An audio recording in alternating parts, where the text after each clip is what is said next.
Hey, yan, dito tayo sa bilyaran ha. Natural, wala naman tayo mapupunta, lagi tayo sa bilyaran. Ngayon, ngayong araw ito, for today's video, i-interviewin ko yung isang pambato ng Mimaropa ngayong 2023. Ayan ha. Ano ba place natin doon, boys? Port lang. Port lang.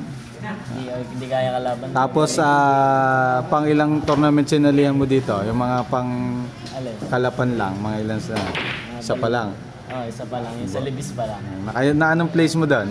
Third place. Ha? Third place. Bo, nausad daw. Next na tournament, ano tatargetin mo? Second place na. Bilis naman, second place muna. O first runner up, yung laging kukuha. Kung sakali mag-champion tayo, makakachamba ako magcha-champion. Chamba lang. Maganda na. Ikaw, nag-aaral ka. Anong year mo na yan? Anong college ka ba? First year college. Paano mo napapagsabay yung pagbibilyar at saka pag-aaral? Yung nagkakati. Simple lang. Ano? Pag-bakan, pupunta ako sa bilyaran. Kunwari, ang aking pasok, alas 10. Ng umaga hanggang alas 11. Ang sunod kong klase, alas 2 hanggang alas 3. Hindi doon muna ako magpapalipas ng oras. Tapos... Ano bang ginagawa mo doon? Minsan, natambay lang. Pero pag may naghahamon sa akin, nilalabanan. Laro-laro lang ano? Palipas oras? Oo. Pero pag weekends naman, lagi nasa bilyaran tayo. Pero pag may exam, kunwari sa Lunes, sa Martes, sa isang linggo ko, siyempre, nag-aaral ako sa Sabado linggo. May payo mo sa kanila? Yung mga nagbibilyar? Nagbibilyar? Yung mga high school na gusto mag-player, di ba patuloy mo maging Mimaropa player? Hindi, masasabi ko lang isa. Yung pabayaan ng pag-aaral niya dahil tatawa ko eh. Ano pa? Dahil kukuhain kayo ng... Bago kayo kuhanin na athlete ng school nyo, titingnan muna kayong grades nyo kung ayos o mataas. Dahil may requirement yun. Dapat ang general average mo is 85 and above kasi pag mababa ang grades mo, hindi ka papayagan kahit na mag-champion ka sa city meet. Ganun ba yun? Hindi ka kukuhanin. Hindi basta-basta yung kinukuha lang yung player. That may maintaining grade ka. Ganun pala yun. Ngayon yung mga player natin dyan bilyaran lang ang pinupunta, di pala basta-basta maging player. Ganun pala yun Mga kapwa estudyante ko dyan, nalalapit na ang intrams. Hindi na ako sasali ng bilyar dahil may nagbanta sa akin Ano din, batang sargo din. Si Ashley Jake. Sabi, mag-practice na daw ako, wala daw awa-awa sa inyo. Pare, hindi na ako sasali. Kayo na lang doon. Hindi ko na inaangad yan. Ikaw nang bahala sa mga sasali doon. Sino naman dito yung kaibigan mo dito sa bilyaran?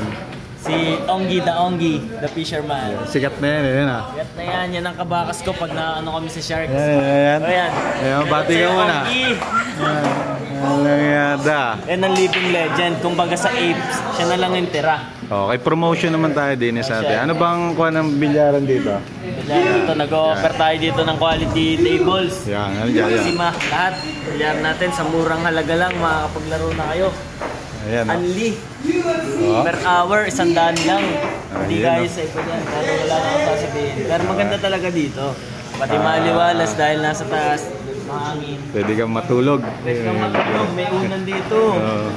May nag-donate dito. 5 hours. May practice din dito. Pwede matulog. Yung mga ganan.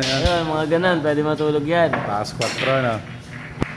Liberated pa na. Pag registered player ka na, dito, more than a year, pwede ka nang dumiscount, pwede ka na mag-practice pag walang naglalaro. Basta malakas ka kay boss. Shoutout sa may-ari ng bilyaran to kay Boss Roland Rabino. Pakasali na yan, boss. Advance congrats dyan. Yung ating kaldereta, ipadala mo na. Uno kang style niyan, Boyes! Gcash mo na. Ano yung practice niyan? Yung ating... Sana ko man lalaban. Follow nyo yung page, Roland Rabino, pati Kasargo Billiard TV. Makikita mo yung mga... Makikita nyo yung mga naglalarong mga estudyante dyan. Hindi ako sali dun, siyempre nag-all-in pat ako Dati, pero ngayon. Nakikita niyo lagi yung mga pinagagawa ni Onggi the Onggi. Itong Onggi na to. Shoutout kay Parang Bitoy. Idel Tison. Sa'yo, Yan ha. Bitoy.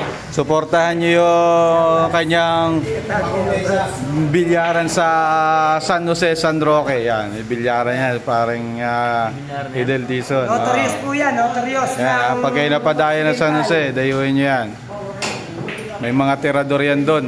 Tirador at birador. Pag nilalabanan yan dyan, Ang nilalabanan niya, din yan. si Raymart Camomot. Kauna lang Okay, ako yan, ha? matalo. Okay, maraming salamat sa kay Boy S. Nakakalimutan ha. Yan ha, interview natin ha. Yan ang batang tirador ngayon dito namin. Sumusunod dito, bata pa rin na rin. Ari, kumbaga ako, 14 years old dito, 13 years old. Yan, bunso mong kuha na na. Yan ang bunso namin. Bunso tatay. Bunso tatay. Ito yung ngakit ako dito. Bunso tatay, papasok ka ba? Okay. Maraming Okay, salamat ho. Salamat. Follow nyo ang page ha. Abang-abang lang kayo dyan. Yeah. Hindi na ako maghahamon dyan sa mga taga-Bilaran. Wala rin naman tira. Follow nyo lang to. Follow nyo to. Follow nyo to. Yan, page na to. Yan. Follow nyo. Tsaka subscribe nyo, YouTube channel. YouTube channel ito. Yan, follow nyo lang yan. Yan ha, tsaka subscribe. Okay, salamat po.